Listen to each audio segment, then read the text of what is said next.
Sunday, we enjoyed roast minster afterwards.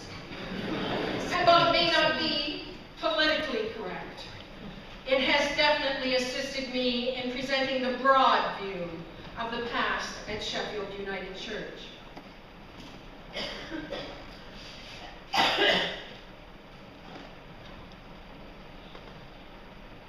Anniversary Turner liked keeping things under her bonnet. I think she was a little ahead of her time, tied up in the excitement of the first anniversary of the new church. The story goes, she's gonna wing it here. The story goes that on October 21st, 1813, she appeared to enjoy the first anniversary as you sweltering people are. But she was the first one to enjoy that service, and a lot was going on in her mind.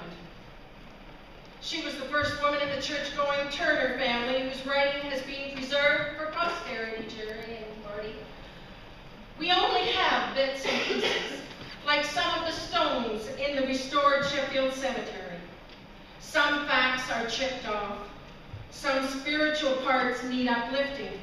But for today, I want you to join with me as we dig up the past in our decomposition book. It's made from recycled church bulletins. A biodegradable bio, if you will. In 1813, Anniversary wrote, "Sitting in the extreme warmth of this hallowed, shining place, together we love and share sanctity. Today we mark the date, the day, the very hour that Sheffield United Church came to be. We pray this noble start will go forth, expand and grow. Will others share this place? For now, we cannot see, we cannot know." That's all there is of the poem. I think John A. Cornell stared at her and gave her a stern look like he is at me right now when she was composing. She retreated into unfinished thoughts. However, she was a little more relaxed when she wrote this part later, which we found in our decomposition book. "Home at last, I lift the pen, unhampered by the glares from men. They tell us to be holy and esteemed, to write, to read, to think. To them, leaves a woman unredeemed. I pray those generations down the line will not have thoughts as suppressed as mine." So the United Church grew and flourished, and many women worked hand in glove, actually hat in glove, for the next 150 years. Good morning, I'm Sally Bration. I'm a member of the UCW, Sunday school teacher, bake sale chairperson, and all-round good United Church lady. This 150th anniversary in 1962 is a special celebration. The United Church is at its peak of its membership and influence, political and otherwise. We have tons to celebrate and lots of food to do with it. This morning I brought 2 dozen cookies, 2 apple pies, and well, tarts too. Feed the body and feed the spirit, I always say. The church looks wonderful, but we haven't set up the tables downstairs yet because there were 92 children in Sunday school this morning. It was a wonderful lesson, if I do say so myself.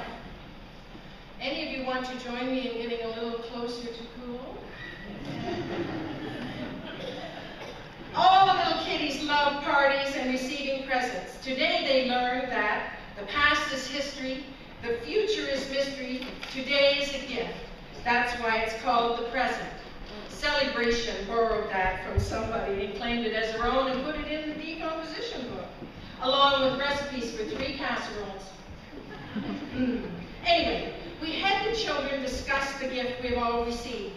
At first they weren't sure where I was going, but then they got into the spirit, so to speak. The only assembly required in the church in 1962 is a full church and a full casserole.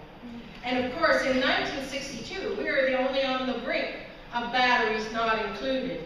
So kids who get gifts know that people are the energy that will drive the world forward, and the United Church as well. The biggest problem with this analogy for Sally is that little ones and big ones don't always realize that everyone gets the gift from God, because the invitation is extended to everyone. To my mind, it's no wonder that they were flourishing in 1962, when Sheffield had a healthy bank balance and had yet to see red.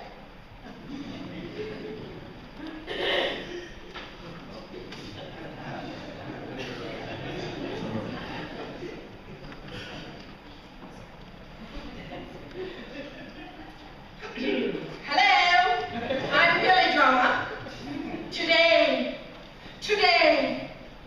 Today, we celebrate the 200th anniversary, and now we see, definitely we are seeing red. Political positions, radical positions, and positions that won't hold up. We worry that the church is no longer fashionable. And good heavens, we even worry about what John Cornell will think about humor, music, dancing in the halls, and applause in church. I can't tell you, because John Cornell never wrote in the Trinity composition book. Instead, I urge you to read my book. It's the daily book about the United Church called More Voices, More Choices. I read it from personal experience and completely out of my own mind. An excerpt, if you will. No matter how much you try to dress up the past, it's not what's on the outside that makes the difference. It takes more than high hats and high heels to evolve into a higher spirituality. Today we must put up and shut out the outrageous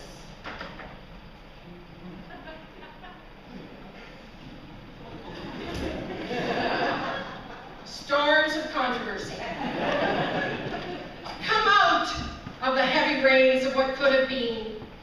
Don't add to the downpour of what might yet be. Sing in the rain. Be an ambassador of blessings. It's not what we hold over our heads or on our heads, but the hope that we hold in our hearts that counts. Nearly beloved, don't keep asking, are we there yet? Trust that there is a GPS to show the way. God's positioning system shows the way. I urge you to read it to the very end. On the last page, it turns out all. For now and into the future, we need to carry on with some or even all of our baggage from the past. Sometimes we struggle for years and years, 200 years, trying to get something we already have. Sometimes, in the middle of all the ordinary days, we lose sight of forever.